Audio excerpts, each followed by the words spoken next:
العالم ابن البيطار، الجزء الثالث.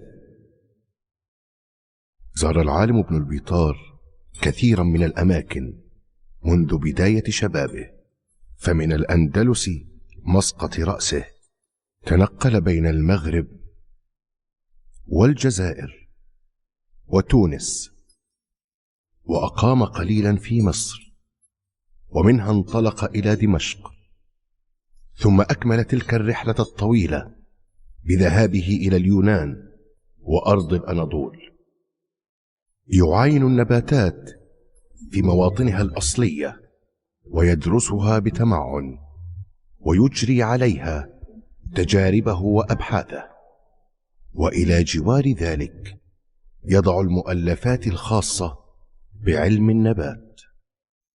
سيدي ابن البيطار، خيرا. ها هي عينات النباتات التي طلبت مني إحضارها. حسنا، ضعها هناك من فضلك. ما الأمر يا سيدي؟ أراك مشغولا بشيء ما، فهل لي أن أساعدك؟ منذ جئت إلى الأناضول وأنا مهتم بأبحاث العالم الكبير دياسقوريدوس، فرغم أنه عالم قديم إلا أنه من أهم من ظهروا في هذه المنطقة، بل ربما في العالم كله في مجال الطب والأدوية.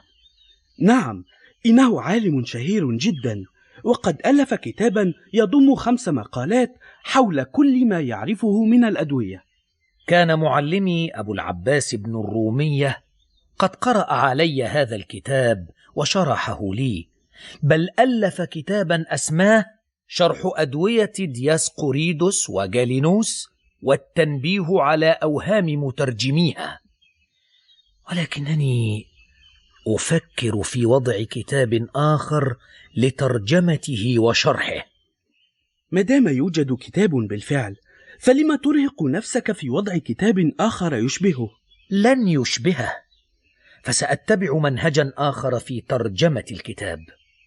سأذكر كل مصطلح بلغته اليونانية، ثم أترجمه إلى العربية، ثم أشرحه بما أكرمني به الله من علم، لأقرب ما فيه من معلومات للمبتدئين في علم النباتات والأدوية، وأساعدهم في فهمه. عفوا يا سيدي ابن البيطار، ولكن أنت مهتم بالتجارب والدراسات، فلما تضيع وقتك في التأليف والكتابة؟ يمكنك استغلال هذا الوقت لإجراء المزيد من الأبحاث وتطويرها، ألن يكون هذا أكثر فائدة؟ ما أفعله الآن مفيد أيضا، مفيد لأجيال كثيرة قادمة من طلاب العلم.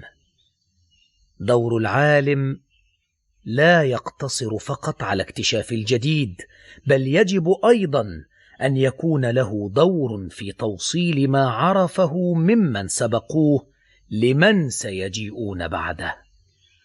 مهمة صعبة يا سيدي، ولكنها تظل ممتعة بالنسبة إلي. عرف ابن البيطار حجم المسؤولية الواقعة عليه كعالم، وقام بها خير قيام. وبعد رحلة طويلة بين بلدان العالم، عاد ابن البيطار إلى دمشق، التي قرر أن يقيم بها ما تبقى له من حياته. هل استفدت من رحلاتك على النحو الذي كنت تتمناه يا سيدي؟ الحمد لله يا أحمد. أتعلم، كنت كل يوم أتعلم أمرا جديدا وأكتشف أمورا لم أكن أتوقع أبدا أنني يمكن أن أتوصل إليها. وعندي لك مفاجأة يا أحمد. خيرا يا سيدي. تعرف أنه لا غنى للطبيب عن عالم النباتات، فالثاني يركب المستحضرات والأدوية التي يصفها الأول لمرضاه. هذا صحيح، وهذا ما دفعني لتأليف هذا الكتاب. ما هذا؟ المغني في الأدوية المفردة؟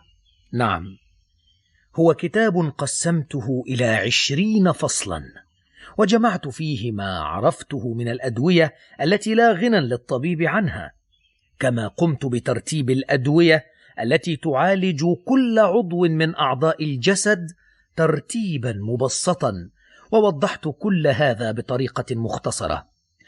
أعتقد أنه سيكون كتابا مفيدا للأطباء ولطلاب الطب. تعتقد؟ هذا من أهم الكتب التي ظهرت. شكرا لك أيها العالم الكبير. كم أنت مخلص للعلم وحريص على مصلحة طلاب العلم.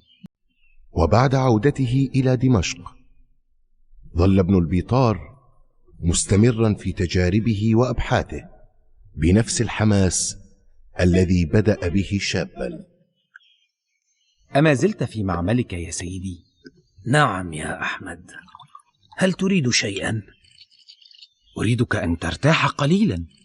أنا أرتاح بالعمل، كما أنه يجب أن أنهي هذه التجارب سريعا، فما زالت أمامي مجموعة أخرى من التجارب يجب أن أنهيها.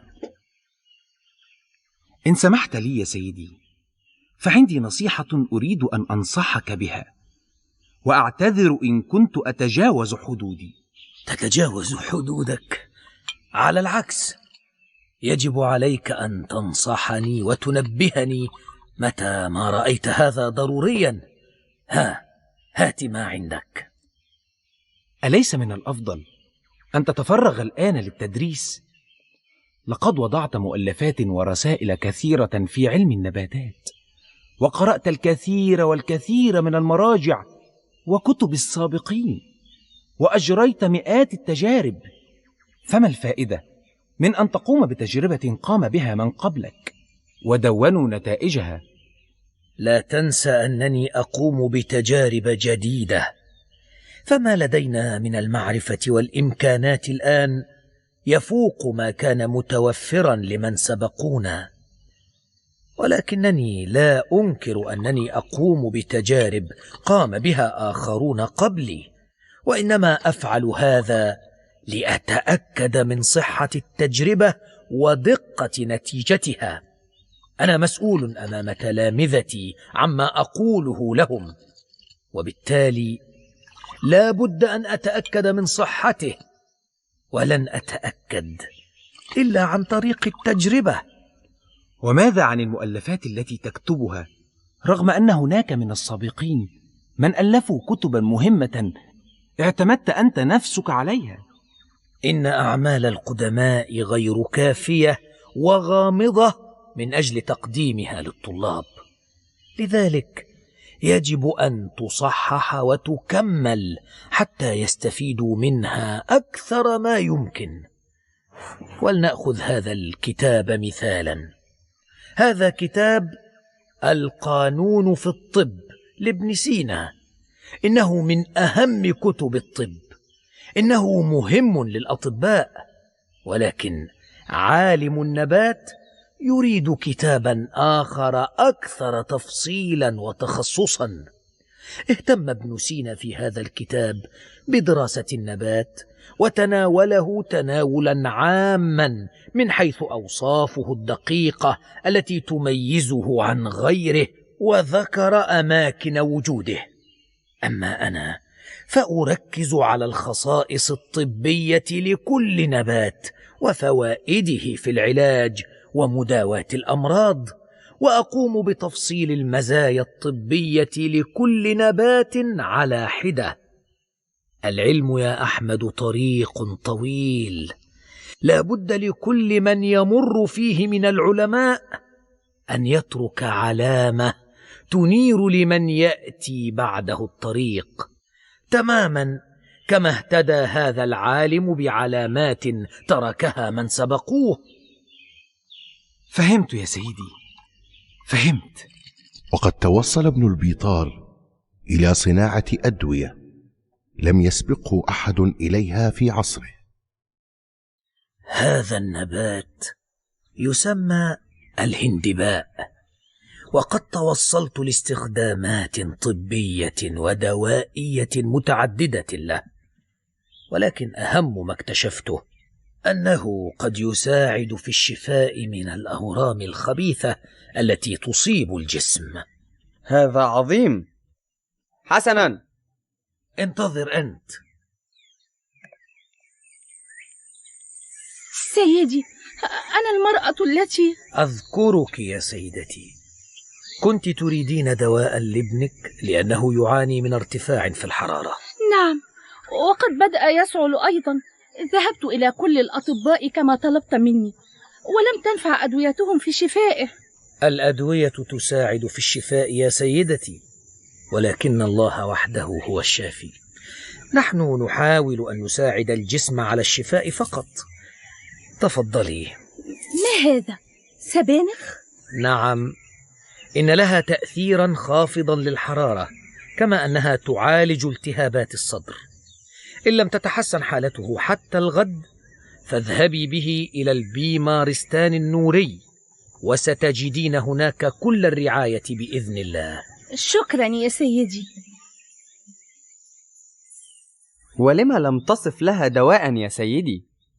التشخيص مهمة الطبيب، ولا أريد أن يعتمد الناس على الذهاب إلى أي شخص يتعامل مع الأعشاب طالبين منه دواء، وإلا لتعرض بعضهم للخطر.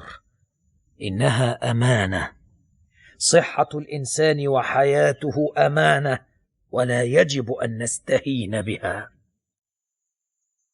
وكما شهد المعاصرون لابن البيطار بعلمه وأهميته، ظل اسمه خالدا في تاريخ العلم حتى بعد مرور قرون على وفاته. فقد قال عنه المستشرقون: إن ابن البيطار من أعظم عباقرة العرب في علم النبات، فقد حوى كتابه الجامع كل علوم عصره، وكان تحفة رائعة تنم عن عقل علمي حي، إذ لم يكتفي بتمحيص ودرس وتدقيق 150 مرجعا من كتب من سبقوه والذين اعتمد عليهم في بحوثه، بل انطلق يجوب العالم بحثا عن النباتات الطبية فيراها بنفسه ويتيقن منها ويجري تجاربه عليها، إلى أن وصل به الأمر ليبتكر 300 دواء جديد مع ذكر أسمائها وطرق استعمالها وما قد ينوب عنها. كل هذا عبارة عن شواهد تعرفنا تماما كيف كان يعمل رأس هذا الرجل العبقري.